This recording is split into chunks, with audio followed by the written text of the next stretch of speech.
Welcome, everyone. We're incredibly glad you've decided to carve out some time and join us today for this custom deep dive. Absolutely. Thanks for being here. And when I say deep dive, I truly mean it. Today, we're immersing ourselves in a literary landscape that takes a very familiar, almost tired, honestly mythological trope and turns it completely inside out. It really does. Yeah. We are focusing our lens on a breathtaking, sweeping narrative. The book name is Bury Our Bones in the Midnight Soil by V.E. Schwab. Such a phenomenal piece of work. Right. For those of you who already follow this genre, you know the basic beats of immortality.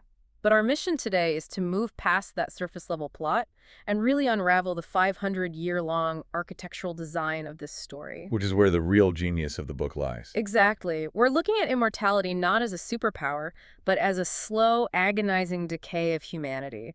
It's this dark lineage of women inextricably tethered together by blood, betrayal, and profound psychological trauma. Right. It's generation after generation. We are going to journey from the sun-drenched, heavily scrutinized roads of 1500s Spain through the oppressive opulence of 1800s London, dive into the neon-lit grit of 1990s New York, and finally land in the numb, collegiate haze of modern-day Boston. It really is a masterful construction. Schwab isn't just giving us a timeline of supernatural events. She is meticulously building a framework to explore the architecture of survival. Yeah. When you strip away the fantasy elements, what we are actually looking at is the devastating way of eternity and the generational inheritance of trauma. The book asks a terrifying question. What happens to the human psyche when you completely remove the boundary of death? Right. And before we trace that historical lineage, I want you, the listener, to run a thought experiment with us. I want you to imagine waking up dead. Ooh, yeah. And I don't mean waking up as some shambling, mindless zombie. I mean waking up as an apex predator. You look exactly the same. Your skin is flawless. You are perfectly preserved on the outside. But slowly, imperceptibly, over the course of centuries, you are rotting on the inside. That's the real horror of it. You're an immortal creature, yes, but your humanity, your empathy, your capacity to care has definitive expiration date. That image is the perfect entry point because it captures the central metaphor of Schwab's universe. It's encapsulated beautifully in the foundational poem that haunts the entire narrative. Right. It serves as a sort of dark, generational incantation. Right, the poem. It goes, "Bury my bones in the midnight soil, plant them shallow and water them deep, and in my place will grow a feral rose, soft red petals hiding sharp white teeth." Man, that gives me chills every time. It's so evocative. And that poem is the philosophical core of this deep dive. Because if you came here looking for traditional vampires in capes, hiding from garlic and clutching their chest at the sight of a crucifix, you really need to recalibrate. Yeah, throw all that out the window. Exactly. This is a profound psychological exploration of grief, the erosion of empathy, and a terrifying look at what happens when the very things that make us human simply wither away. Okay, let's unpack this. Because the mythology established here is so specific, and we really need to lay the groundwork of the mechanics before we analyze the characters trapped within them. Definitely. The rules matter here. They really do. So these creatures are incredibly resilient. They heal from massive physical trauma, pitchforks, torn throats. The flesh just stitches itself back together. Sunlight makes them dizzy and violently ill, but it doesn't, turn them to dust on the spot. Right. It's an extreme allergy, essentially. Yeah. But wait, if they are practically invulnerable to physical weapons and they live forever, you would think time is their greatest asset. But in this universe, time is actually their ultimate predator. Precisely. And that brings us to a brilliant insight from a character we'll discuss later named Ezra. Right, Ezra. Yeah, he's an ancient immortal who essentially serves as the Greek chorus for this world. Ezra argues that true immortality is a myth. He says, "We think ourselves immortal, but we're not.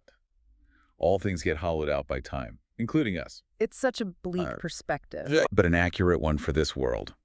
He notes that for some, the hollowing takes centuries. For others, only a mortal lifetime. But inevitably, pieces of the self die.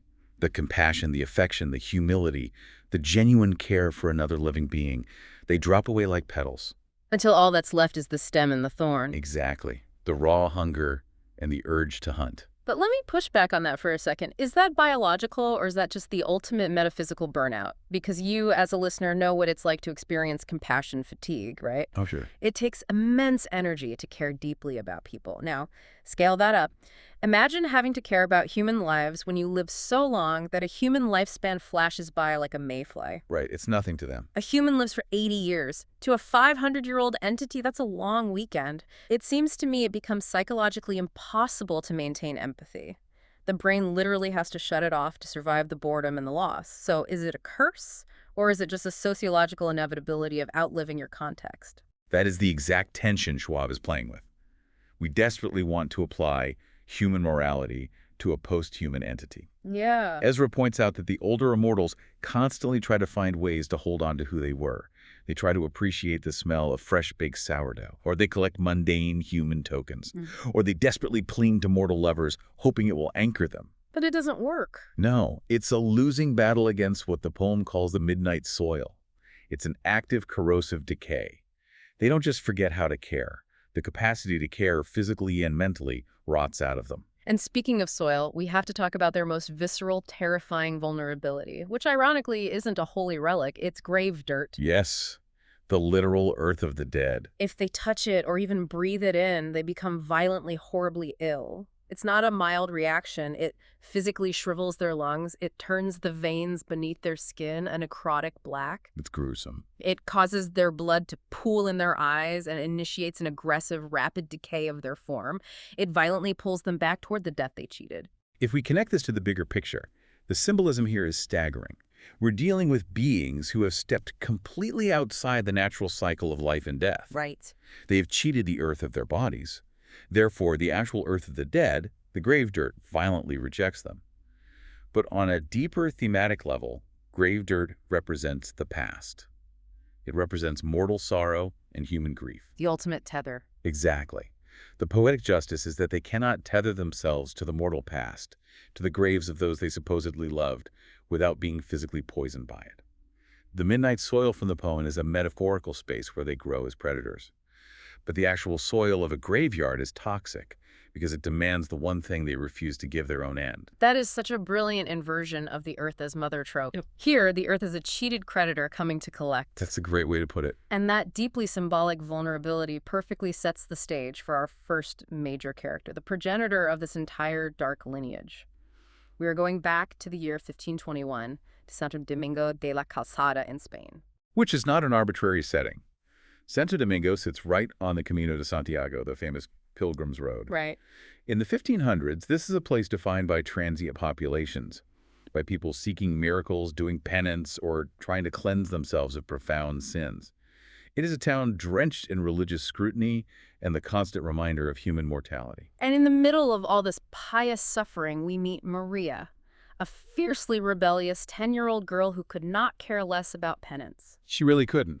She has this fiery red hair that her mother constantly tries to dull down with clay, calling it the hot orange of an open flame, which is a bad omen in a highly superstitious society. Very dangerous. Maria climbs on roofs, she fights with her older brother Rafa, and she actively subverts every expectation placed on a young girl in 16th century Spain. She literally makes a game out of inventing sins for the pilgrims passing through her town. She is an absolute survivor in the making. She refuses to be cowed by the religious or gendered expectations of her environment. And that innate sharpness, that refusal to look away from the ugly parts of life, is exactly what draws her to a very specific traveler who arrives with a caravan. The widow. Yes. Now, while the rest of the pilgrims are loud and colorful, the widow is a void. She is draped entirely in gray, a gray frock, a heavy gray veil. She looks like a cold, colorless statue. She brings a small wooden crate that sounds like it's full of bells, and she refuses to socialize. Complete isolation. Yeah, she just isolates herself in her room at the inn, which instantly makes her the target of town gossip. But Maria isn't just gossiping, she's actively investigating. Because Maria is drawn to the anomaly. Before a massive storm rolls in, Maria takes a shortcut through a copse of trees and stumbles upon the widow with her veil up. And the visual shock is profound. Yeah, the contrast. The widow isn't old or sickly. She's stunningly beautiful, with blonde curls and striking blue eyes, digging in the dirt for herbs. And I love this interaction because Maria just bluntly asks her, "So you are a witch then?" She has no filter. None at all. And the widow gives this soft, heady laugh and replies that it's not magic, it's medicine. But then the widow gives Maria a piece of advice that basically serves as the thesis statement for the next 500 years. It really does. Maria reaches for a pretty crimson weed, and the widow catches her hand with impossible speed. She tells the young girl, "Careful. In nature, beauty is a warning. The pretty ones are often poisonous." It's a phenomenal line. And the sensory details of that scene are crucial. Maria notices the widow smells like candied figs and winter spice. It's an intoxicating, rich scent that masks the danger. It's a lure. Exactly. Maria feels herself literally leaning in, mesmerized, almost falling into the widow's orbit without moving her feet. The spell is only broken by a crack of thunder, and the widow tells her to run home. The next morning, a man in the town is found dead in his sleep, and the widow has vanished. It's the classic encounter with the apex predator, where the prey doesn't even realize how close they came to the jaws. Barely escaped. But the seed has been planted in that midnight soil. Maria grows up, her spirit remains entirely unbroken, and eventually she is brought fully into this dark world. She becomes the entity known as Sabine. But to understand why Sabine becomes such an unyielding terror, we can't just look at her rebellious childhood. No, we need to look at the catalyst. Right. We have to examine the crucible that permanently broke her empathy. We have to jump to the year 1557 in Córdoba, Spain. And this is where the narrative descends into pure, visceral horror. By 1557, Sabine has been turned. She is traveling with her maker, a woman named Renata, and Renata's companion, Hector. But they make a massive tactical error. Huge one. They leave a trail of 23 corpses in a local church. And the town, predictably and justifiably, rises up. It's a freezing, snowy night, and a mob corners Hector and Renata. Sabine is coiled in the shadows, completely helpless as she watches the capture. The sensory descriptions here are agonizing. Hector is screaming as he is nailed alive inside a wooden casket. A hood is forced over Renata's head. The mob drags these caskets to the front of the church and prepares to burn them. Sabine is watching the people she loves face total destruction. It's unbearable. But then she notices the detail that changes everything. The mob has brought out 3 caskets. They know she is out there. The sheer terror of that realization forces her into a desperate survival response. But remember the lore we established about grave dirt. Sabine flees into the cemetery adjacent to the church. Oh, right. She is running over frozen dead earth, and the environment itself begins to violently attack her. The dead earth saps her supernatural strengths. Her lungs strain for oxygen they shouldn't even need. Her veins turn black. She manages to claw open the rotting wood door of a stone crypt and collapses inside. And this isn't just a hiding spot. It's a psychological torture chamber. She is locked in a pitch-black, freezing stone box with a rotting human corpse. Outside, she can hear the hammers driving nails into Hector's coffin. She can hear the roar of the flames as her makers are burned alive. The claustrophobia and the grief are overwhelming. And inside the crypt, the death of the graveyard is actively pulling at her. She imagines the rot of the corpse rising up, trying to drag her down into the earth. She curls against the stone, hands pressed over her ears, completely trapped. From a psychological standpoint, this crypt is the ultimate crucible. This is the exact moment Sabine's humanity is permanently shattered. You can practically map the trauma response. She goes into that crypt as someone who loves Hector and Renata, someone who feels fear and despair. She still has those petals, so to speak. Exactly. But when you are subjected to that level of inescapable sensory horror, the mind has to sever its connection to empathy just to survive the psychological pressure. She stays in there for what feels like an eternity. When dusk falls the next day and the mob has dispersed, she drags herself out. Yeah. But the grave dirt has poisoned her to the point of paralysis. She collapses on the frozen cemetery ground, fully expecting the earth to pull her into oblivion. But then the ultimate test of her new psychology arrives. A young human boy, maybe a teenager, finds her. He sees a woman slumped in a cemetery after a horrific town tragedy, and he naturally assumes she is a grieving relative. He's just trying to help. Right. He approaches her with pure, unadulterated human empathy. He asks, "Who did you lose?" And Sabine, looking at the smoldering ash of her makers, gives the most honest answer she can add. Everyone. The boy offers her his hand. The text specifically notes that the air around him hums with concern and innocence. He's offering her a tether back to compassion. And how does the newly forged Sabine respond? She doesn't just take his hand. She uses it to pull him down. She sinks her teeth into his throat and drains him dry. She feels his young, kind heart hammering in her chest until it stops. And with his stolen life force, she claws her way out of the cemetery. It's brutal. It is. But here's the question I have for you. Is this an act of pure evil, or is it just the brutal math of survival? If she doesn't drink, she dies on that dirt. Can we hold her morally accountable when her empathy was essentially burned out of her in that crypt? That is the incredibly uncomfortable gray area Schwab forces us into. Wow. Sabine's action is undeniably horrific, but it is born entirely of trauma. In that crypt, she learned that the world is entirely ruthless. When she slaughters the boy, it marks her conscious transition into the feral rose. She realizes that to survive, she cannot afford to be the prey ever again. She must embrace being the apex predator. And she truly leans into it. She looks back at the ashes of Hector and Renata, and the text says her mouth twitches with the ghost of a smile. A chilling detail. She survived. She sheds her past, she sheds her human weakness, and she adopts this terrifying, unapologetic philosophy of laying claim to space. She views humans as nothing more than cattle. And she spends the next 300 years mastering the midnight soil. She learns to mask her predatory nature with intense charisma and culture. She moves through the centuries wearing opulent gowns in goldenrod and Prussian blue, savoring the absolute violence of her existence. She becomes untouchable. Untouchable, but alone. Right. But, as we know, even a sociopathic predator operating at the top of the food chain eventually realizes they're sitting alone in the dark. A vacuum of empathy eventually seeks out someone who feels everything, just to keep warm. Which brings us to 1827. Here's where it gets really interesting. We shift from the brutal, dusty survival of 16th century Spain to the foggy, gaslit, suffocatingly rigid high society of London. And we meet Charlotte. Charlotte is the absolute antithesis of Maria, or Sabine, I should say. If Maria was fire, rebellion, and refusal to conform, Charlotte is extreme sensitivity and overwhelming empathy. He feels everything. She is a girl who feels the world far too deeply. We meet her during her debutante season at a grand society ball.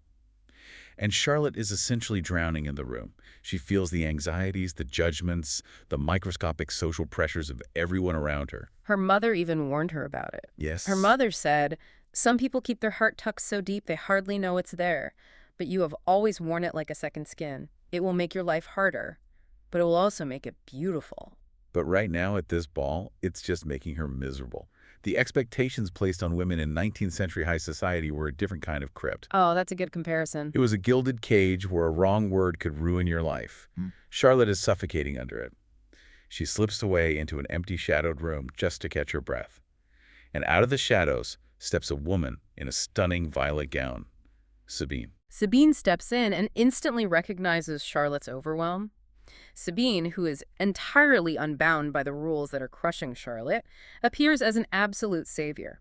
She looks at this fragile, empathetic girl and decides to claim her, not just as a meal, but as a permanent companion. The seduction sequence is hypnotic. Sabine turns Charlotte, and the early decades of their immortal life together are painted as this intensely intoxicating, deeply romantic, but fundamentally abusive dynamic. Imagine it from Charlotte's perspective. You've spent your whole life feeling trapped by society, and suddenly you are literally a god. You are with this beautiful, ancient, powerful woman who shields you from the world. The honeymoon phase lasts nearly a century. They live a completely nocturnal, hedonistic existence. They steal into shuttered manors and empty German castles. They dance barefoot across marble floors to music only Sabine can hear. It sounds so romantic on the surface. It does. Sabine acts as the ultimate master gardener, tending to Charlotte, making her dark life bloom.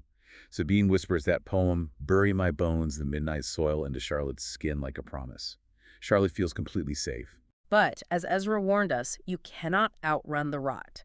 And this is where the tragedy of their relationship truly takes center stage. Charlotte, because she started with such a massive reservoir of empathy, retains her humanity much longer. She reads voraciously, she asks philosophical questions about morality and the soul, she remains curious about human lives. But Sabine has been rotting since 1557. Exactly. And Charlotte is forced to watch the person she loves hollow out into a complete monster. What's truly terrifying is that Sabine doesn't see her loss of empathy as a tragedy. She views it as liberation. She views compassion as a pathetic weakness. The book gives us these incredibly chilling vignettes to illustrate how far Sabine has fallen. Take the carriage driver incident. Charlotte and Sabine are traveling, and they feed on their driver, killing him. Charlotte is horrified by the mess and suggests they should at least bury the man to give him some dignity. Which is a very human, empathetic response. But Sabine's reaction is a masterclass in the sociology of isolation and the total inconvenience of morality. Sabine coldly points out that dead bodies make dead earth, and dead earth is dangerous to them. Right, the grave dirt. So instead of a burial, Sabine casually heaves the corpse back into the carriage, dumps a bottle of spirits over him, tosses a lit lantern inside, and sets the whole thing ablaze. She tells Charlotte, of all the ways to die, fire is the worst, and calmly walks away while the carriage burns. It's so callous. But then there's an even worse incident in an empty German castle. A young human girl wanders in by mistake. Sabine catches her. The girl is terrified, sobbing, begging for her life. Charlotte pleads with Sabine, saying, "We don't need to kill her, we aren't hungry." And Sabine's response strips away any illusion Charlotte had left. Sabine asks, "Need to?" "No." Charlotte says, "You shouldn't have." And Sabine's black eyes narrow. She looks at Charlotte and asks, "Says who?" "You."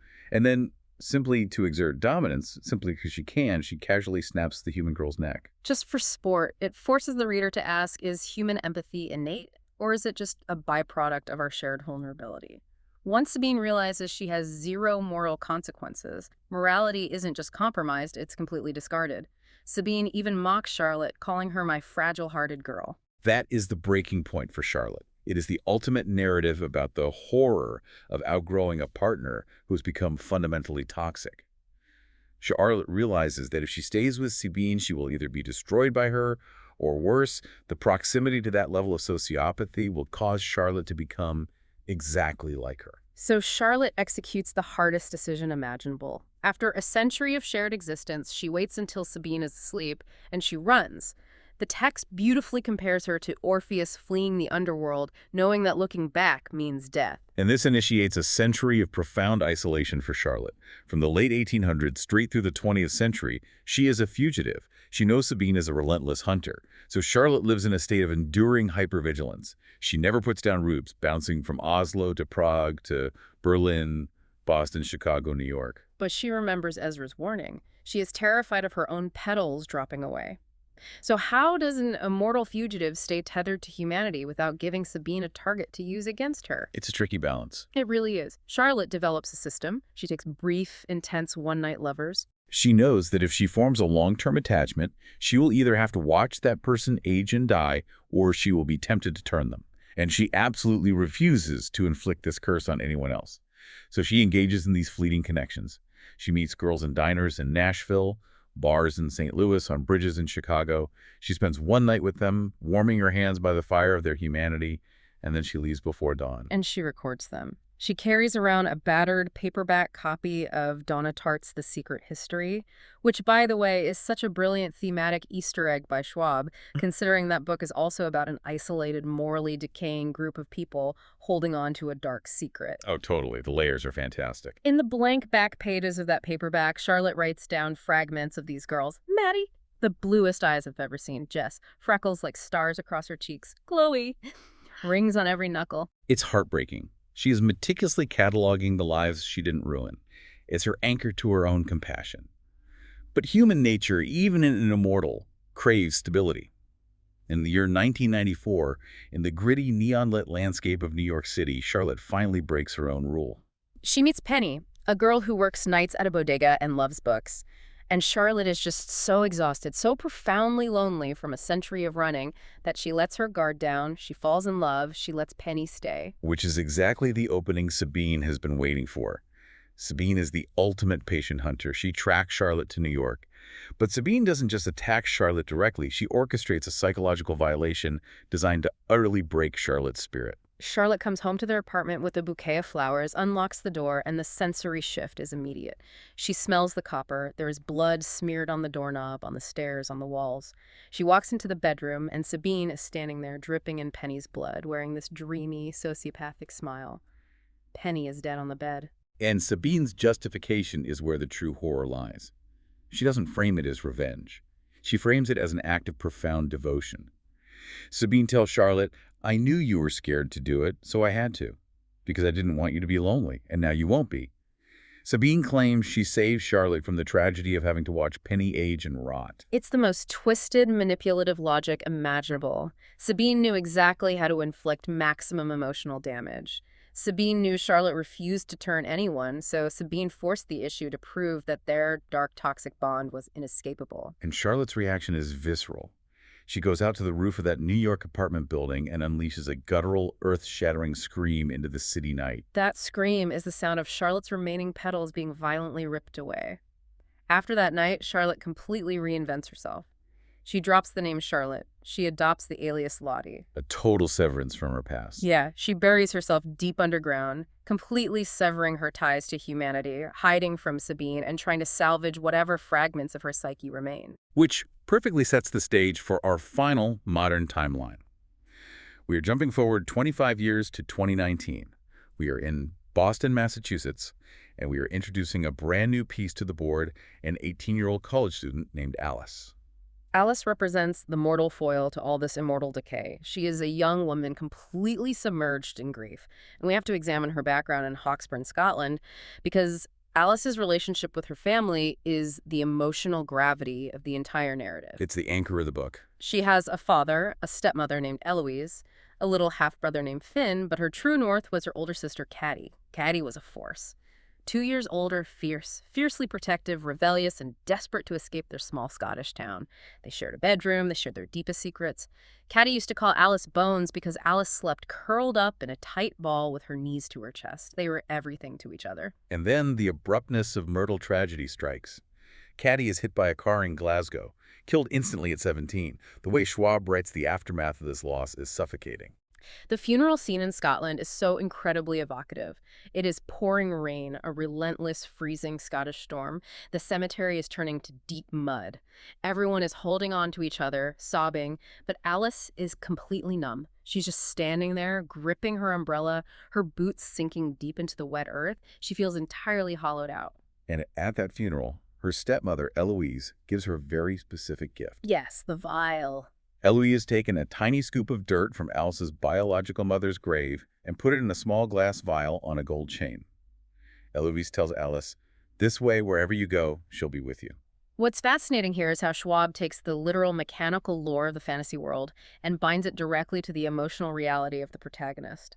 We established earlier that grave dirt is physical poison to an immortal. But for Alice, wearing this vial of dirt around her neck, it is a physical manifestation of her mortal sorrow. She's literally carrying her grief with her. It anchors her. So Alice tries to escape that Scottish mud by attending college in Boston. But the grief follows her. She is walking through her life completely numb. And one night, trying to feel anything, she goes to a loud, chaotic, bass-thumping college party. And who does she encounter? Sitting alone in a dark bedroom. Lottie. The listener knows who Lottie is, with her century of trauma and her severed empathy. But Alice just sees a striking girl with purple curls who seems as detached from the party as Alice is. And Lottie immediately zeroes in on Alice. Lottie, the former victim, has now become the predator. She preys entirely on Alice's numbness. The text notes that Lottie smells like wet earth, raw sugar, and wrought iron. Lottie offers Alice a deeply seductive proposition and escape from the relentless thinking, from the crushing weight of her sister's death. The description of the turn is hypnotic. Lottie nips the skin of Alice's thigh, the noise of the party fades away, and Alice thinks to herself that she can finally stop thinking and simply come apart. Lottie bites her, turns her, and then, in an act of profound cruelty, abandons her in the dorm room. The awakening sequence is a masterclass in body horror. Alice wakes up at dusk the following day. She initially assumes she is incredibly hungover, but then she notices the dense, heavy stillness behind her ribs. No heartbeat. Her heart isn't beating. She tastes thick copper in the back of her throat. The horrifying realization sits in she is technically a walking corpse. And almost immediately, the biological imperative takes over. The hunger hits. She wanders out into the Boston streets, and the sensory shift is overwhelming. She can hear the heavy, thumping heartbeats of construction workers 3 blocks away. She realizes she needs answers, and in a deeply relatable modern twist, she literally searches the internet for goth clubs, hoping to find people who might know about the bizarre. Which leads to a surprisingly humorous tangent in a very dark book. Alice finds a place called Chalice. It's your stereotypical goth club, draped in cheap velvet fake cobwebs, patrons drinking red cocktails out of plastic goblets. This is so tacky. It is. Alice wanders in, blood-drunk and desperate, and immediately realizes it's all costume. But as she's being shooed out the back door by an annoyed bouncer, he tells her, "You're in the wrong place. Follow the music." It's such a cryptic puzzle. Follow the music in a noisy city like Boston. But Alice tunes in with her new immortal hearing. She filters out the traffic, the sirens, the drunken college kids, and she locates a faint, incredibly low-frequency song pulsing beneath the pavement. She follows it to an unmarked black door with a dented handprint. This is the real underworld, a subterranean coffee shop and club called Whitethorn Black Roast. And this is where the exposition and the philosophy of the world are finally handed to Alice. She meets Ezra, the ancient immortal we quoted earlier, and Melody, a psychic who frequents the shop. Alice is desperate to find the girl with the purple curls who did this to her. Melody says she needs an object the girl touched to track her. Alice realizes she has nothing. But then she realizes Lottie touched her. So Alice allows Melody to read her mind. Melody pours black coffee onto a saucer to use as a scrying mirror, takes Alice's hands, and plunges into her memory. It's a massive vulnerability for Alice to let a stranger into her head, but it works. Melody confirms Lottie's existence, but before Alice leaves to hunt her down, Ezra stops her. Ezra recites the poem. He explains the concept of the midnight soil. He confirms the terrifying reality that they are all ticking clocks of decaying morality, and he warns Alice that she is on a path that ends in inevitable rot. And this sets up the explosive final act perfectly, because Alice, armed with the knowledge of what she is doomed to become, tracks Lottie down to a hotel room. They reunite, and Lottie drops an absolute bombshell. Lottie reveals the final hidden loophole in their universe's rules. Lottie tells Alice, if a newly made vampire kills their maker, the tether is severed, and they can return to their mortal life. It is the ultimate promise of resurrection. But wait, if that's true, why would Lottie tell her that? Lottie is essentially handing Alice the loaded gun and pointing it at her own chest. Because Lottie is spinning a massive manipulative lie to redirect the weapon, Lottie claims that Sabine is the one who actually turned Alice. Lottie spins a tragic tale, telling Alice that Sabine forced her to facilitate the bite as part of their sick 500-year-old stalker game. Lottie paints Sabine as the ultimate architect of Alice's misery, framing herself as a fellow victim, and sets Alice up to hunt down and assassinate Sabine. It is such a brilliant diabolical strategy. Lottie is using Alice as a pawn, a guided missile, to finally rid herself of her stalker. Lottie even conveniently leaves her bag behind in the hotel room, a bag containing her copy of The Secret History and a silver-handled hairbrush, knowing Alice will use the brush as a weapon. And it leads directly to the inevitable confrontation. Alice tracks down Sabine in a dark, empty space, and when Alice finally sees the progenitor, this towering, striking woman in a violet dress with dead, black, remorseless eyes, the reality of the situation hits her. Because Sabine doesn't even bother to play along with the lie. Sabine looks at Alice and says, compulsion is a lie you tell yourself. The truth is, you're here because some part of you wanted to come with me. But as Alice stands there, weapon in hand, staring at this ancient monster, the narrative architecture Schwab has been building for 500 pages finally clicks into place.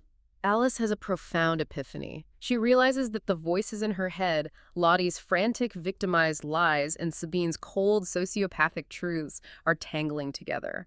Alice remembers the names written in the back of Lottie's book. Maddie, Jess, Chloe.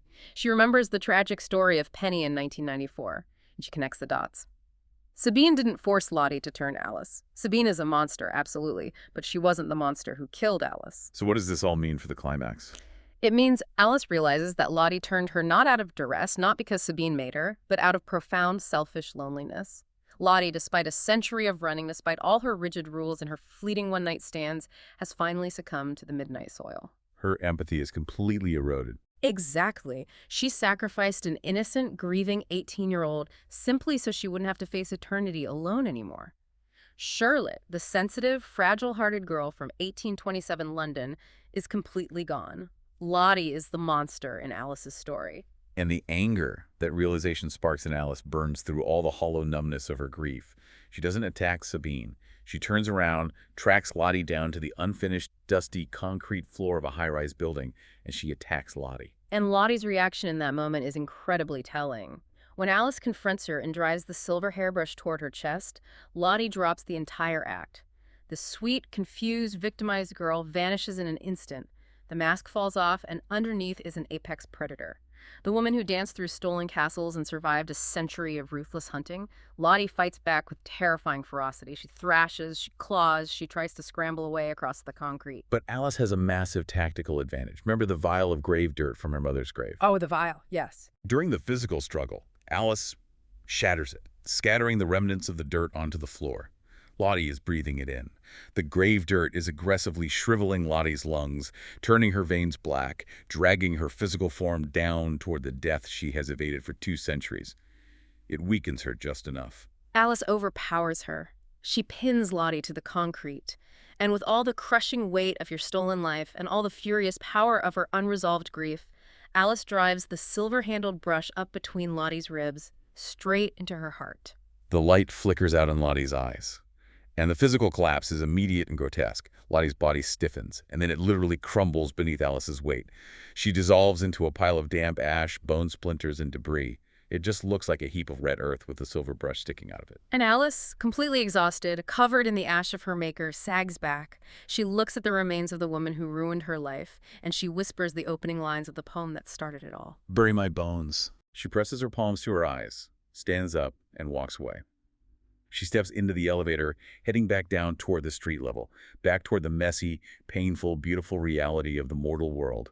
Because, as she notes to herself in the final pages, there is no going back. If we synthesize everything Schwab has built here, Bury Our Bones in the Midnight Soil is, at its absolute core, a masterful exploration of how pain shapes us and what we choose to do with our trauma. It really is. Sabine suffered unimaginable horror in that Spanish crypt, and she let her trauma turn her to stone. She chose to become the apex predator so she would never be victimized again. Charlotte recognized that rot, tried to outrun her decay, tried to isolate herself through a century of fleeting connections. But ultimately, the loneliness was too heavy, and she succumbed to her own selfish desires, destroying Alice in the process to soothe her own isolation. But Alice is the anomaly. Alice wasn't anchored by a century of running or supernatural lore. Alice was anchored by the real, tangible, messy, mortal grief of losing her sister. That grief, perfectly symbolized by the literal dirt from her mother's grave, kept her tethered to her humanity. It made her heavy, it made her vulnerable, but it also gave her the sheer force of will to fight her way back to the light. Exactly. The grief was the poison to the immortal, but it was the ultimate cure for the human. It is what saved her from the midnight soil. So, as you go about your day today, I want you to think about this. Immortality always sounds so romantic in the movies, right? Infinite time, endless youth, reading every book ever written. It sounds ideal. But this deep dive flips that completely. It asks us to look at the fragile, fleeting nature of our human connections and realize that their brevity is exactly what gives them value.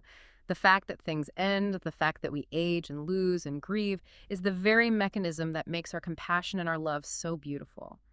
The petals falling is the only proof that the flower was ever real. It is a profoundly moving reminder. And it leaves us with one final lingering thought. This raises an important question. When Alice killed Lottie to reclaim her humanity, did she actually sever the darkness?